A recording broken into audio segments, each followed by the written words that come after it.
quiero agradecer públicamente, hermano Emilio Hernández, nos prestó su casa.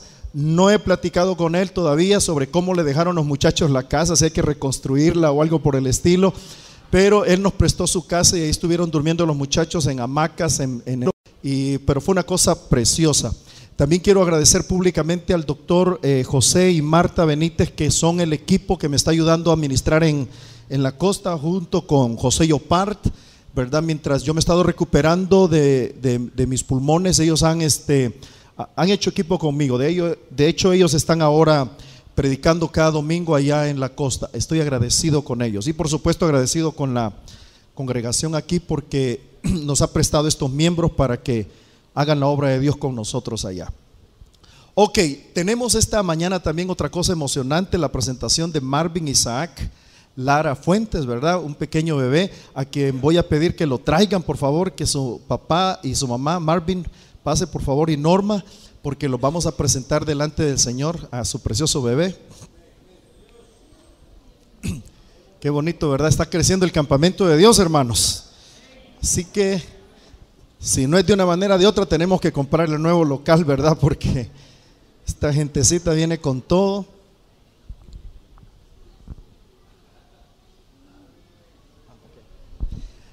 Así que miren qué precioso, ¿verdad? Esta pareja preciosa son miembros del grupo de pacto de Juan Marcos Leiva y su hermana y su esposa, hermana Patti, ¿verdad?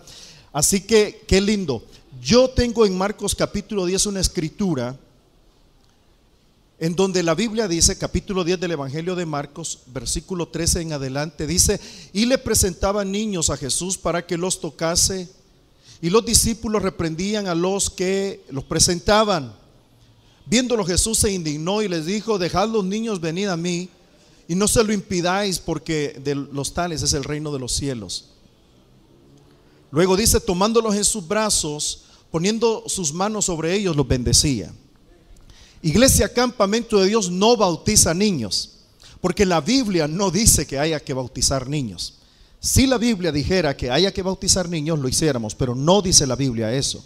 La Biblia dice que le traían los niños a Jesús, y la Biblia dice que Jesús ponía las manos sobre ellos y daba palabras de bendición sobre ellos. Así que hoy lo que estamos haciendo es lo que la Biblia dice: traer los niños a Jesús. ¿Cuántos creen que Jesús está aquí? Bien, ahora vamos a presentar a este tremendo ministro de Dios, a Marvin Isaac, ¿verdad? Ya se acuerdan ustedes qué significa Isaac, ¿verdad? Risa, ¿verdad? Así que a todos nos produce risa verlo, ¿verdad? Miren ahí qué bien. Así que vamos a presentar a este precioso bebé en el nombre del Señor. Ustedes son testigos de esto. Quiero, ya que son testigos ustedes, quiero aclararle a los papás, ¿verdad? Que presentemos a este niño delante del Señor no quiere decir necesariamente que este chico va a caminar en los caminos del Señor. Después de orar por él, yo tengo que orar por ustedes, porque es su responsabilidad alimentarse para alimentar espiritualmente a este chico. Así que lo vamos a presentar como una manera de decirle a Dios: tú nos lo diste y te lo estamos ofrendando a ti, y nos comprometemos a cuidarlo físicamente, pero principalmente espiritualmente, para que este chico obedezca los mandamientos del Señor. ¿Está claro eso? No es una, ¿cómo se llama? Esto no es una cuestión de que solo ya lo presenté y ya estuvo, el niño no va a pecar, ¿verdad? No. Los padres nos comprometemos a cuidarlos, y los pastores y líderes de grupo nos comprometemos a sustentar a los padres para que ellos tengan una palabra para esto. Voy a tomar a este precioso bebé en mis brazos.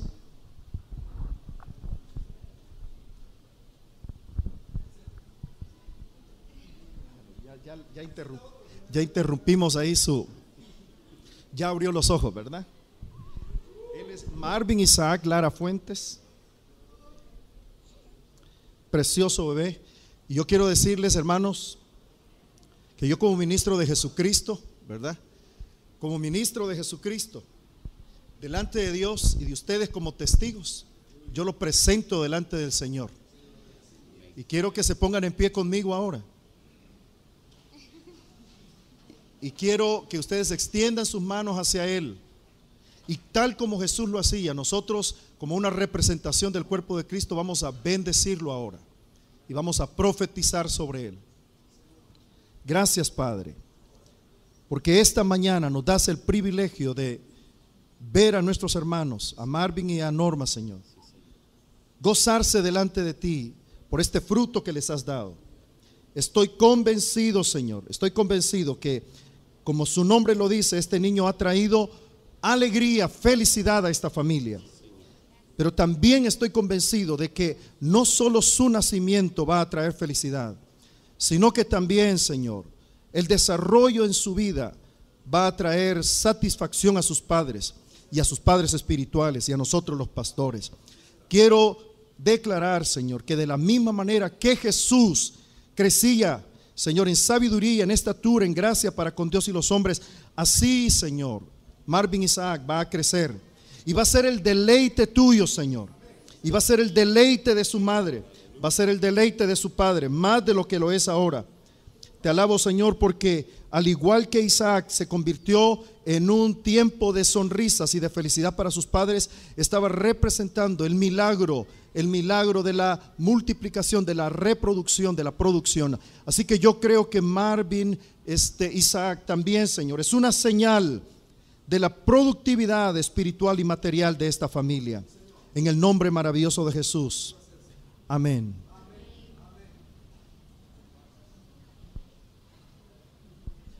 Ahora vamos a orar por los papás para que se dejen pastorear, ¿verdad, hermanos?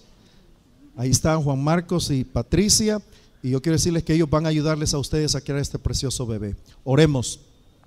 Señor, quiero también agradecerte por Marvin y Norma, y quiero ponerlos en tus manos para que estos hermanos preciosos sean llenos del Espíritu Santo y tengan un corazón dócil para recibir la palabra de sus pastores, de sus líderes. Oro que reciban la palabra con gozo y que se alimenten para poder alimentar a su precioso bebé. En el nombre maravilloso de Jesús, que la sonrisa de Marvin y Norma, Señor, no desfallezca, sino que al contrario se fortalezca. Como dice el apóstol Pablo, se fortalezcan en el poder de tu fuerza. Que el gozo de Marvin y de Norma, Señor, sea siempre sustentado en tu presencia. Que en tu presencia hayan delicias a tu diestra, para la gloria de tu nombre. Amén. Amén. Felicidades, hermanos. Dios les bendiga. Que les vaya bien. Ok, pueden sentarse, hermanos. Ahora queremos que todos los niños de nuestra congregación pasen ordenadamente. Todos los chicos pueden pasar a ser ministrados esta mañana también. Todos los niños.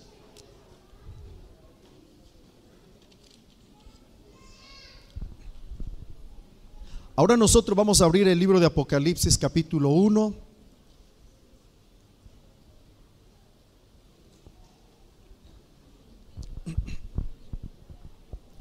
El pastor Juan Manuel va a estar hablando de Apocalipsis en las próximas semanas, así que yo me he atrevido a dar algo así como una introducción de lo que él va a estar hablando en las próximas semanas. Vamos a estar hablando sobre Apocalipsis y el tema de mi predicación es las palabras de esta profecía. Me atreví a decir que voy a hablar del poder de la palabra profética. Hay una escritura que tenemos que leer esta mañana y está en Apocalipsis capítulo 1. Tengo la escritura aquí en la presentación para que juntos la leamos. Apocalipsis capítulo 1. Qué bueno sería que todos pudieran leer conmigo. ¿Logran ver desde ahí? Muy bien, todos con fuerte voz leamos del verso 1 en adelante. Dice: la revelación de Jesucristo que Dios le dio para manifestar a sus siervos las cosas que deben suceder pronto, y la declaró enviándola por medio de su ángel a su siervo Juan, que ha dado testimonio de la palabra de Dios y del testimonio de Jesucristo y de todas las cosas que ha visto. Bienaventurado el que lee y los que oyen las palabras de esta profecía y guardan las cosas en ella escritas, porque el tiempo está cerca. Juan, a las 7 iglesias que están en Asia: gracia y paz a vosotros del que es y que era y que ha de venir, y de los 7 espíritus que están delante de su trono, y de Jesucristo, el testigo fiel, el primogénito de los muertos y el soberano de los reyes de la tierra, al que nos amó y nos lavó de nuestros pecados con su sangre, y nos hizo reyes y sacerdotes para Dios su Padre. A Él sea la gloria e imperio por los siglos de los siglos. Amén. He aquí que viene con las nubes, y todo ojo le verá, y los que le traspasaron, y todos los linajes de la tierra harán lamentación por Él. Sí, amén. Yo soy el alfa y la omega, principio y fin, dice el Señor, el que es y que era y que ha de venir, el Todopoderoso. Yo, Juan, vuestro hermano y copartícipe vuestro en la tribulación, en el reino y en la paciencia de Jesucristo, estaba en la isla llamada Patmos por causa de la palabra de Dios y el testimonio de Jesucristo. Este es el propósito de mi predicación: que los discípulos sepan que el libro de Apocalipsis es la revelación de Jesucristo, y que este se escribió para animar a los discípulos que sufrían persecución en el primer siglo. Además, las palabras de esta profecía todavía tienen el mismo objetivo para los discípulos del siglo XXI. Particularmente voy a tomar la escritura del capítulo 1, versículo 3, que dice que son bienaventurados los que leen las palabras de esta profecía, pero también los que la oyen y los que la ponen en práctica. Déjeme hablarle de las palabras de esta profecía. Hay algunas características que quiero resaltar de las palabras de esta profecía. Número 1, las palabras de esta profecía, mis hermanos, son la revelación de Dios para nuestro presente y nuestro futuro. Apocalipsis capítulo 1, versículo 1 dice que esta es la revelación de Jesucristo que Dios le dio. Digan, Dios la dio. Apocalipsis es un libro que hay que leer, y mientras lo leemos hay que pensar a quienes les fue dada esta escritura. Este libro fue escrito por el apóstol Juan y es la revelación de Jesucristo. Muchos, cuando oyen la palabra Apocalipsis, piensan en eventos futuros, y es cierto. El libro de Apocalipsis tiene que ver con eventos futuros, pero eso no descarta que el libro de Apocalipsis también tenga una aplicación presente. De hecho, cuando fue escrito, se estaba pensando en los cristianos del siglo I. Así que por favor, cuando lo lea, piense que este libro fue escrito para un presente, para los cristianos del siglo I. Por eso estoy diciendo que Apocalipsis nos habla de la voluntad de Dios para el presente, pero también para el futuro. Quien lo inspiró fue Dios, como los demás libros de la Biblia. Y en esta revelación, Dios está mostrando cómo Él tenía cuidado de la iglesia del primer siglo. La iglesia del primer siglo estaba atravesando difíciles circunstancias, y ahora Dios viene para dar una revelación para el momento que ellos estaban pasando. Repito, para el momento que ellos estaban pasando, porque Dios siempre tiene cuidado de nosotros y siempre tiene una palabra para el momento que nosotros estamos pasando. Apliquemos esto para nosotros hoy. Igual que en Apocalipsis y en la iglesia del primer siglo, hoy Dios también tiene una palabra para nuestro momentum. Hoy, para el momento que usted está atravesando, Dios también tiene una palabra. Eso quiere decir que Dios tiene cuidado de nosotros. Diga conmigo, por favor, Dios tiene cuidado de mí. Dios envió esta palabra a la gente del primer siglo porque quería prepararlos para las cosas que iban a suceder más adelante. Las iglesias que en aquel momento existían, que particularmente en el capítulo 1 de Apocalipsis se mencionan 7 iglesias de 7 específicas ciudades que estaban allá en el Asia. Dios conocía la condición de esas iglesias. Cuando usted lea el capítulo 2 del libro de Apocalipsis, Dios le envía cartas a las 7 iglesias y a cada iglesia se le escribe y se le dice: yo conozco, yo te conozco. Como quien dice que a Dios nada lo toma por sorpresa. Dios conoce las circunstancias de las iglesias, como conoce cada circunstancia de su familia y de su vida también. Todo está bajo el control de Dios. Esas iglesias en ese momento estaban siendo expuestas a ciertas circunstancias y Dios por eso tuvo que escribir el libro para preparar a esas iglesias para enfrentar los problemas que iban a venir más adelante. Por eso mi segundo punto en el bosquejo de esta mañana tiene que ver con que estas palabras de esta profecía fueron escritas a un pueblo que estaba en persecución. Apocalipsis 1:9. Juan dice: yo, Juan, vuestro hermano y copartícipe vuestro en la tribulación, en el reino y en la paciencia de Jesucristo, estaba en la isla llamada Patmos por causa de la palabra de Dios y del testimonio de Jesucristo. En este versículo, Juan está aclarando y diciendo: yo soy, al escribirle a las iglesias, él les está diciendo: yo soy copartícipe de ustedes. Al igual que ustedes están atravesando tribulación, yo también, dice Juan. Igual que ustedes están pasando por dificultades, yo también, dice Juan. De hecho, él especifica y dice: mientras estoy aquí escribiendo este libro, yo estoy en una isla que se llama Patmos. Él había sido enviado allí porque él daba testimonio de Jesucristo y de la palabra del Señor. Así que la iglesia a quien se le escribe, mis hermanos, del libro de Apocalipsis, es una iglesia que ya está atravesando cierto nivel de persecución, pero viene sobre ellos otro nivel de persecución más terrible. Y en Apocalipsis se les está anticipando lo que va a pasar para que ellos estén preparados para lo que va a suceder. ¿Cuántos me están escuchando? El apóstol Pedro también habló de tribulación que iba a venir para la iglesia. Así que estos escritos están preparando a la iglesia para lo que está pasando, pero también para lo que va a venir. Tengo que confesar que nuestros problemas no se comparan a las persecuciones que esta iglesia atravesó. Basta leer un poco de historia para darnos cuenta de algunas de las cosas terribles que pasaron los cristianos de esa época.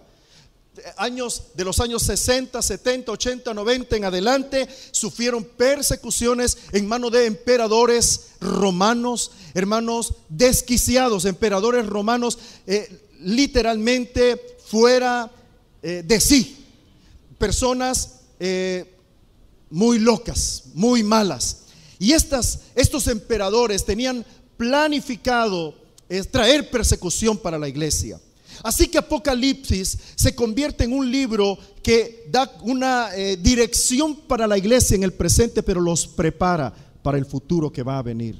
La iglesia estaba expuesta. Cuando uno lee las cartas a las 7 iglesias, uno se da cuenta que la iglesia está expuesta. Las iglesias estaban expuestas a desánimo. A cada una de las iglesias se les dice, ¿verdad? Unas están expuestas a desánimo, otras a engaño, otras están expuestas a herejías, a diferentes circunstancias. Y por eso en cada carta se les dice: esto es lo que te está pasando, yo te conozco, les dice el Señor, esto es por donde estás atravesando. Algunas iglesias estaban frías, acomodadas, y tenían que encenderse en el Espíritu de Dios para poder enfrentar las situaciones que iban a venir. Así que en base a este contexto tenemos que pensar: Apocalipsis fue escrito a cristianos que estaban atravesando un nivel de persecución y que iban a sufrir más persecución, y el libro los está preparando para lo que va a venir, para lo que va a venir.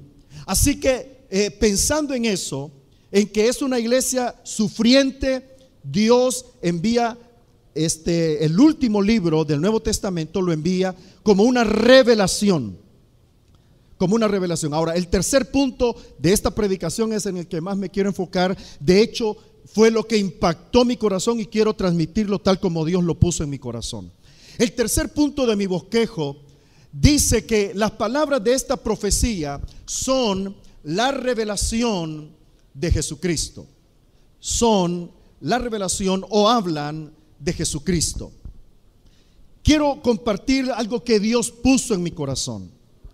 la iglesia está atravesando en el primer siglo persecución, tal como lo dice Juan en el capítulo 1, versículo 9.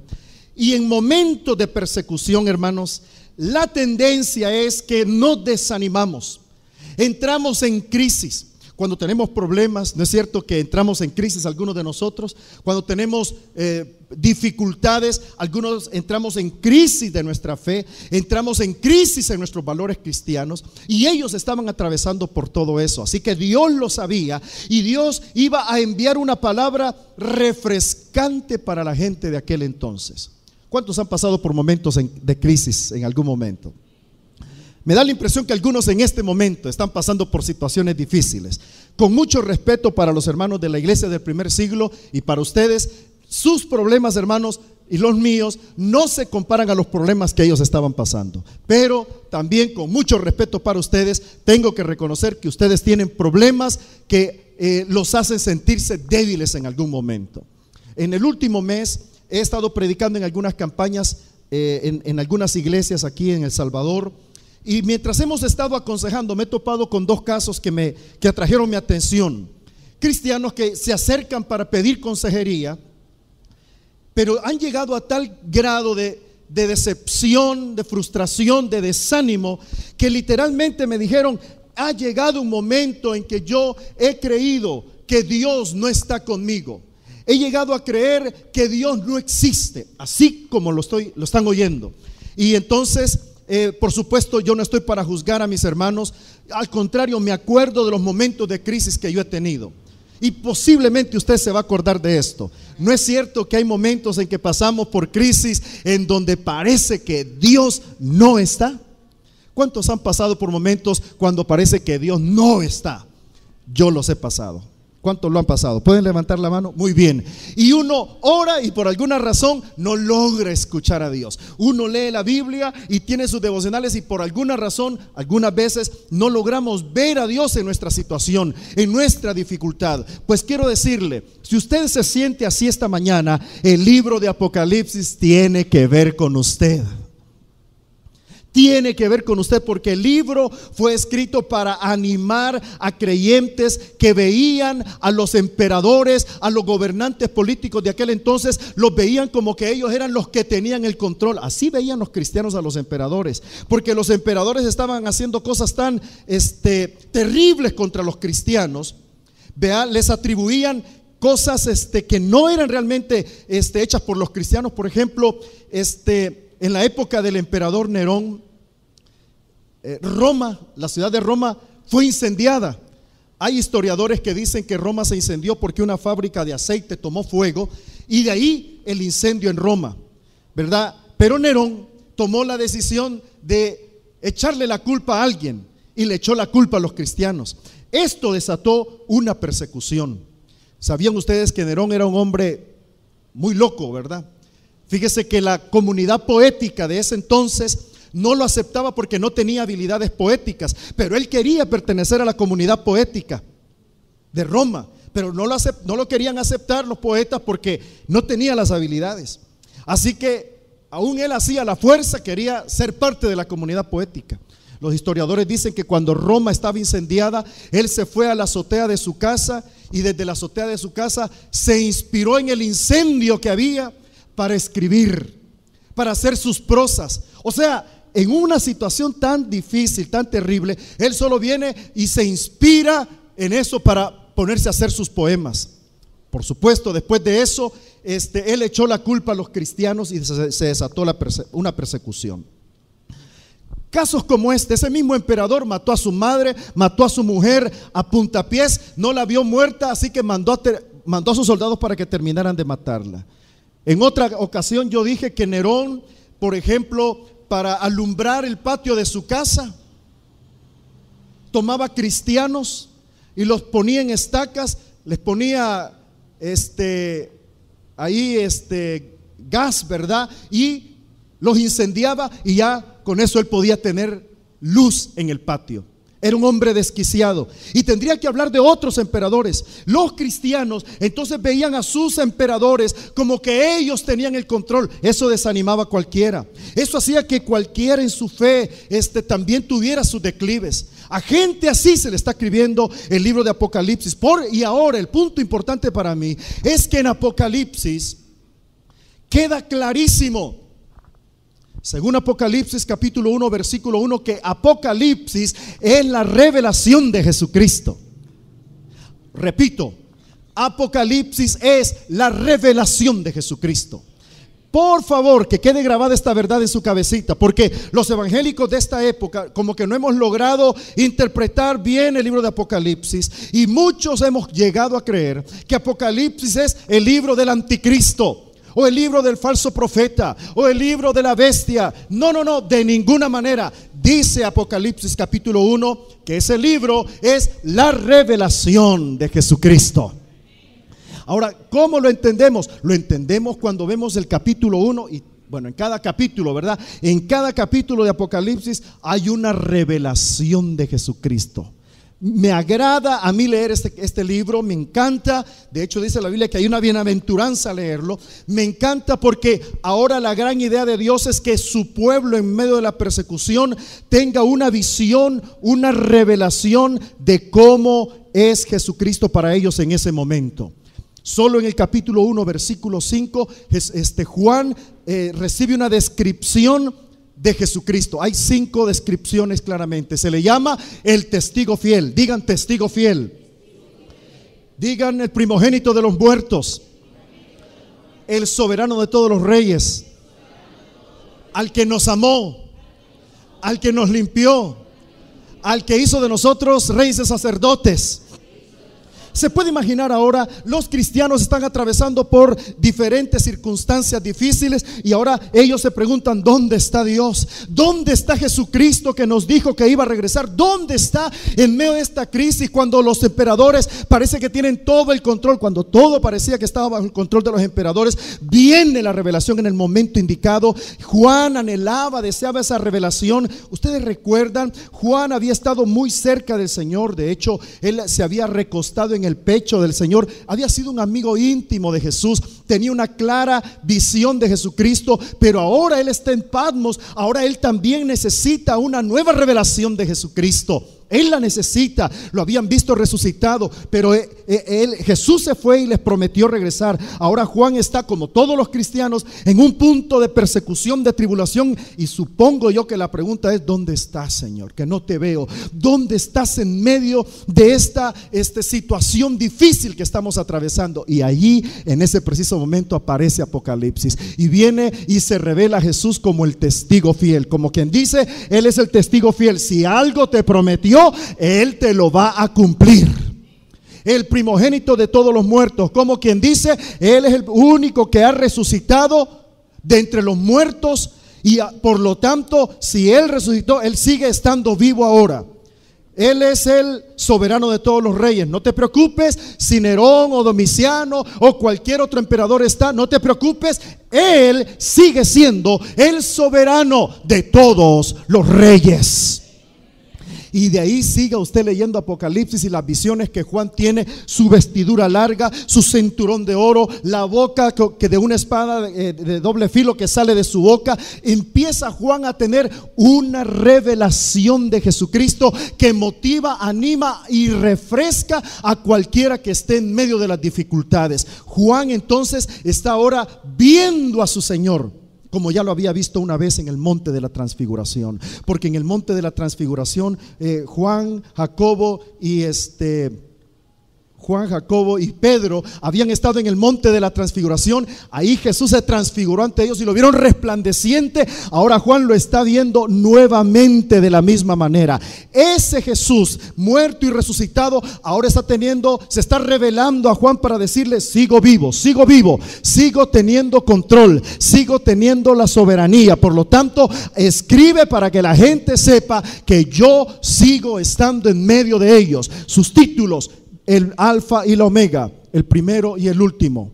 Mis hermanos, esto tiene que motivar a cualquiera. Por eso en el propósito de mi predicación puse que el libro de Apocalipsis es un libro escrito para animar a los creyentes del primer siglo, pero que todavía tiene un efecto sobre nosotros hoy. Hoy Jesucristo está vivo, sigue siendo el soberano de todos los reyes. Ahora quiero aplicar esto. No importa cuál sea la situación que usted esté atravesando ahora, usted y yo necesitamos leer Apocalipsis y refrescar nuestra revelación con respecto a Jesucristo. Jesucristo era lo único que necesitaban los creyentes de ese entonces. Lo único que necesitaban era una palabra fresca, una revelación que les confirmara que el Señor estaba con ellos, que estaba resucitado y que tiene todo el poder. Eso bastaba y eso funcionó. Los cristianos de ese entonces dieron su vida por el Señor. Sabían que su Señor estaba vivo y aunque les pedían que negaran, ellos no lo negaron, porque sabían que su Señor era el testigo fiel y que iba a cumplir la palabra y que estaba vivo. Esta mañana Dios está aquí. Dios conoce sus problemas. Dios, como conocía a las iglesias de Apocalipsis, a cada una de las 7 iglesias le dice: yo te conozco. Hoy yo quiero traer esa palabra fresca del Señor para ustedes. Dios los conoce a ustedes. Dios conoce las situaciones que están atravesando en su hogar, sus situaciones económicas. Repito, nuestras circunstancias en comparación con aquellas tal vez no se puedan comparar, pero usted tiene crisis, usted tiene dificultades y posiblemente no ve a Dios. Pues hoy Apocalipsis es la revelación del señorío de Jesucristo. Está vivo y Él sigue teniendo todo el control. No necesitamos ninguna otra cosa, mis hermanos. Lo único que necesitamos es tener clara, refrescar nuestro conocimiento con respecto a la revelación de Jesucristo. Quiero que pongan atención a lo que estoy diciendo. Pastores, líderes que me escuchan, nos enfrentamos con los problemas de nuestros miembros en nuestros grupos y en veces tratamos de escucharlos y estamos tratando de ayudarlos. Eso está bien, pero yo voy a desafiarlo a que usted haga lo siguiente: hable con ellos sobre cómo está la revelación de Jesucristo con respecto a ellos, cómo está su relación con Jesucristo, cómo está la relación de nuestros miembros de nuestro grupo con respecto a Jesucristo. El que está desanimado, hablemos con el que está desanimado, aconsejémoslo, pero preguntémosle: ¿cómo está tu relación de Jesucristo? ¿Cómo ves a Jesucristo en este momento? ¿Cómo es tu vida de oración con respecto a Jesucristo? ¿Cómo es tu tiempo de lectura de la Biblia con respecto a Jesucristo? La gente de hoy lo que necesita es eso, una revelación de quién es Jesucristo. ¿Cuántos me están escuchando? De hecho, la mayoría de los que estamos aquí, todos los que estamos aquí, esta mañana necesitamos ir a Apocalipsis y ver a Jesucristo tal como Él es ahora y refrescar nuestra revelación de Él. Allá en Estados Unidos, en nuestra iglesia Campamento de Dios en Reno, Nevada, en el templo teníamos una cruz en la parte de atrás del púlpito. Y otra congregación, otra etnia, otro país, también levantó una iglesia en el mismo local donde estábamos nosotros. Eran los filipinos, una iglesia muy preciosa, pero ellos no estaban muy de acuerdo que hubiera una cruz en la parte de atrás del templo. Así que llegó un momento en que se sintieron tan mal que decidieron dejar el local por la cruz que estaba ahí. Y a mí me preguntaron qué opinaba de eso. Yo manifesté que yo no tenía ningún inconveniente que la cruz estuviera ahí. Hubiera tenido algún inconveniente, les dije, si Jesús o Cristo estuviera colgado en esa cruz, porque para mí Jesús ya no está en la cruz. Jesús ha resucitado y ahora está sentado a la diestra del Padre y tiene todo poder. Esa es la revelación que usted necesita tener ahora. Jesucristo está vivo hoy. De hecho, Apocalipsis es la revelación de Jesucristo. Digan Jesucristo. No es la revelación de Jesús, no es el Jesús humano, sino de Jesucristo. Jesús, el Mesías. Y Apocalipsis es la palabra que quiere decir quitado es el velo. La gran idea es que los cristianos en medio de la oscuridad de la persecución se les sea quitado un velo y se den cuenta cómo Jesucristo está vivo y que Él tiene el control de todo lo que está pasando. Y sí, en el libro de Apocalipsis va a haber una revelación también de los enemigos de Dios, pero ahí se va a ver cuál es el fin de los enemigos de Dios. En mi tercer punto del bosquejo he escrito que la palabra de profecía nos da una bienaventuranza, nos ofrece una bienaventuranza. El versículo 3 dice: Bienaventurado el que lee y los que oyen las palabras de esta profecía y guardan las cosas en ella escritas, porque el tiempo está cerca. Quiero que note, por favor, bienaventurados, felices son, número uno, el que lee. Diga, el que lee. Note, por favor, que esa frase está en singular. El que lee. Y después dice los que oyen y los que ponen por obra, y está en plural. En esta escritura la gran enseñanza que tenemos es que Apocalipsis fue escrito para ser leído públicamente. Como quien dice, hay uno que va a leer esta escritura en la reunión y los demás van a escucharla y la van a poner por obra. Y hay bienaventuranza para los tres, pero el hecho de que sea leída públicamente me revela la intencionalidad de Dios y de la importancia que se le debe dar a este libro. Leerla públicamente. Por eso al principio hice que leyeran varios versículos de Apocalipsis conmigo. Hay que leer las palabras de Apocalipsis en el grupo de pacto. Hay que leerlas en nuestras reuniones. Uno tiene que pararse y leerlas. Ese es bienaventurado. Pero bienaventurado es también el que las oye, el que las escucha. Eso habla, esa palabra oyen, ahí habla de intencionalidad, no de que se sienta solo a escuchar así por así, sino aquellos que intencionalmente toman la decisión de leer el libro de Apocalipsis. Esos van a ser bienaventurados. Sorpresa, hay gente que dice, yo no me atrevo a leer Apocalipsis porque hasta miedo me da, dicen. Ahora entiende, porque no han entendido que Apocalipsis no se lee desde esa perspectiva. Tiene que leerse con hambre, con amor, con intencionalidad. Que a partir de esta semana leamos Apocalipsis desde una perspectiva diferente. Voy terminando. Son bienaventurados el que lee, los que oyen y los que ponen en práctica esta palabra. Y finaliza el verso diciendo, porque el tiempo está cerca. Diga, porque el tiempo está cerca. Si usted lee en griego ese versículo, se va a dar cuenta que la palabra tiempo tiene dos significados. Uno es cronos y otro es kairos. La palabra tiempo aquí es la palabra kairos. O sea, que no es la palabra cronos, que tiene que ver con el tiempo que contamos. No tiene que ver con el tiempo del calendario ni con el tiempo del reloj. Cuando dice ahí, el tiempo está cerca, se usa la palabra kairos, que es la palabra tiempo que tiene que ver con el tiempo, el momento de las oportunidades viene, el momento para tomar decisiones viene. Lo que está diciendo el capítulo en palabras muy nuestras es, son bienaventurados los que leen, oyen y ponen por obra esta palabra, porque viene el momento cuando van a necesitar tomar decisiones. Y lo que han escuchado del libro va a ayudarles en las decisiones que van a tomar. Se lo voy a explicar de esta manera. Mateo capítulo 24 es un capítulo en donde Jesús está profetizando lo que va a venir sobre Jerusalén. Jesús profetizó que en el año 70, más bien Jesús profetizó que la ciudad de Jerusalén, el templo de Jerusalén, iba a ser destruido. Pongan atención a lo que voy a decir. Capítulo 24 de Mateo. Jesús dice que va a venir una gran desolación sobre la ciudad. El templo va a ser destruido de tal manera que no va a quedar piedra sobre piedra. Él profetizó eso y dijo estas palabras. Dijo, el que esté en la azotea no baje. Los que estén en la azotea, mire, dice que esté en la azotea no baje de ahí. Váyanse a las montañas, salgan de las ciudades. Jesús dio indicaciones sobre lo que tenían que hacer cuando ese momento llegara. Él estaba hablando de algo que iba a suceder.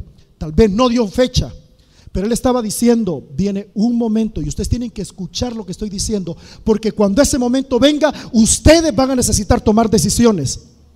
Esa es la misma idea de Apocalipsis. Oigan lo que se les está diciendo, porque viene un momento en el que van a necesitar tomar decisiones. Cuando el año 70 llegó y llegó la destrucción de Jerusalén, históricamente hablando, está comprobado, murieron más de 1 millón de judíos, de cristianos. Esa palabra le fue dada a los discípulos de Cristo. Cristianos, y por lo menos lo que yo leí, cristianos no murió ninguno en ese sitio contra Jerusalén, no murió ninguno.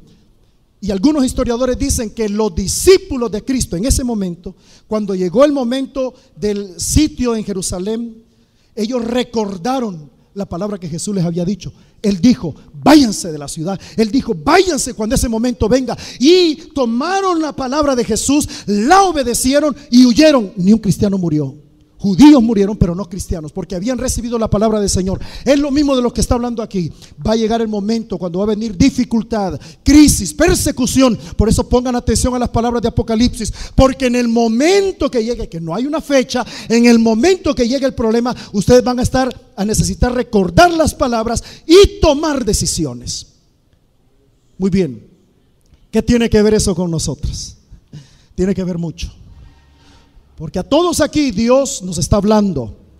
Y usted tiene que poner atención a la palabra que se está dando desde este púlpito. Ponga atención, porque vienen días en los próximos días para nosotros en los que vamos a necesitar tomar decisiones. Y usted tiene que recordar que Cristo es su Señor. Y usted tiene que recordar que Dios está hablando a través de su palabra y qué decisiones usted tiene que tomar para estos días. ¿Qué decisiones usted tiene que tomar? Por favor, hermanos, no oigan solo por oír. Pongan atención a lo que Dios nos está diciendo, porque vienen tiempos de decisiones para nosotros en los próximos días. Y usted no puede tomar decisiones solo en su experiencia. Necesita tomar decisiones hechas en la perfecta voluntad del Señor. ¿Cuántos me están escuchando? Voy a terminar esta mañana. La profecía del libro de Apocalipsis es la revelación de Dios.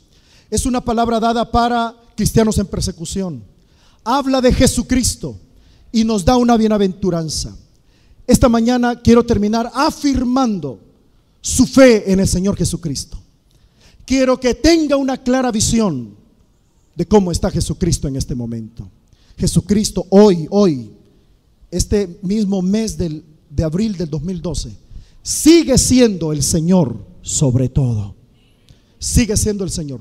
¿Qué le atemoriza? ¿Qué le preocupa a usted si Jesús sigue siendo el Señor?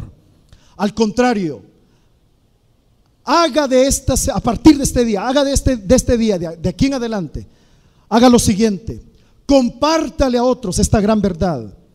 En medio de la confusión política nacional e internacional, Jesús sigue estando en el trono.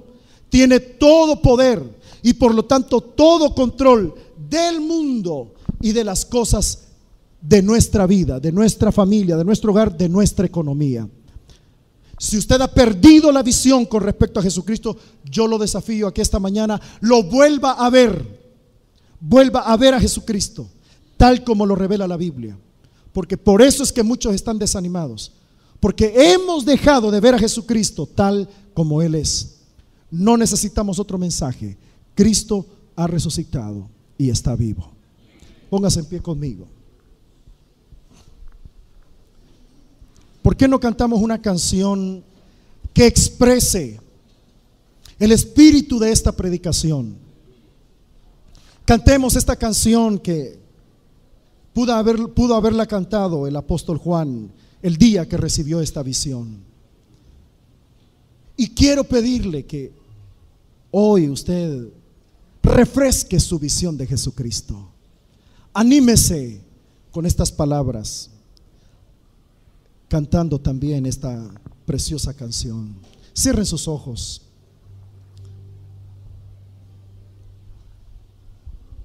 Jesús está sentado en el trono y tiene toda la soberanía sobre la tierra hoy.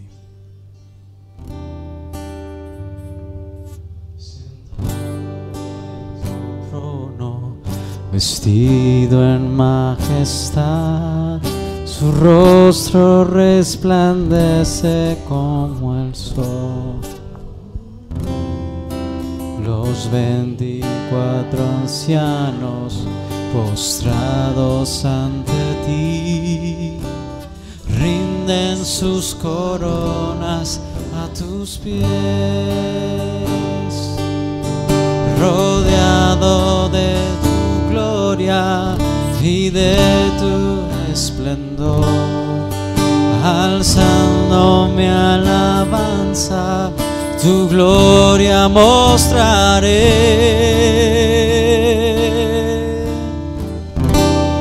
Tú eres mi rey, eres mi Señor. Tú eres Jehová, el gran yo soy.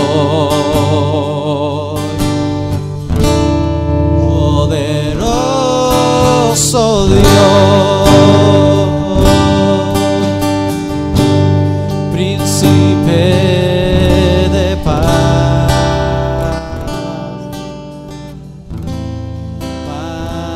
palabra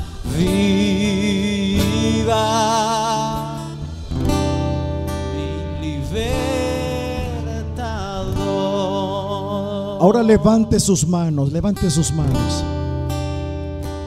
Usted no está solo, el Señor está con usted. El Señor está en su casa. El Señor está en su matrimonio. El Señor lo conoce, sabe muy bien lo que está pasando. Su presencia es real esta mañana. Yo quiero declararlo. El Apocalipsis, la revelación de Jesucristo, es una realidad para nosotros hoy. Así que preparémonos para tomar decisiones. Preparémonos para ver la gloriosa mano del Señor, su manifestación sobre nuestras vidas. Vamos a cantar el coro de esta canción con mucha fuerza, confirmando la verdad que estamos predicando ahora. Tú eres mi rey, oh, Eres mi Señor. sigue siendo el Señor de nuestras vidas. Tú eres Jehová. Aleluya, aleluya. El gran yo soy.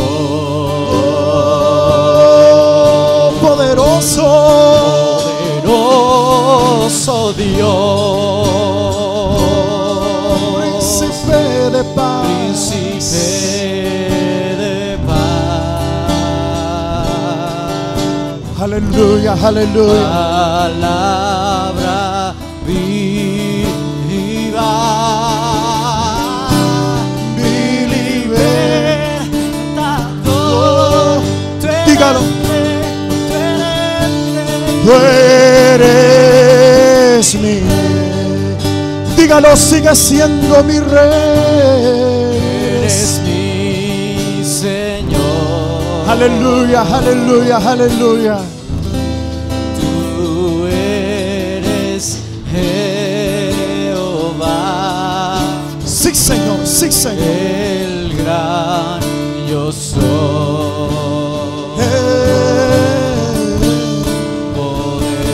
Poderoso Dios, príncipe de paz, palabra viva, mi libertador. Aleluya, aleluya. Mi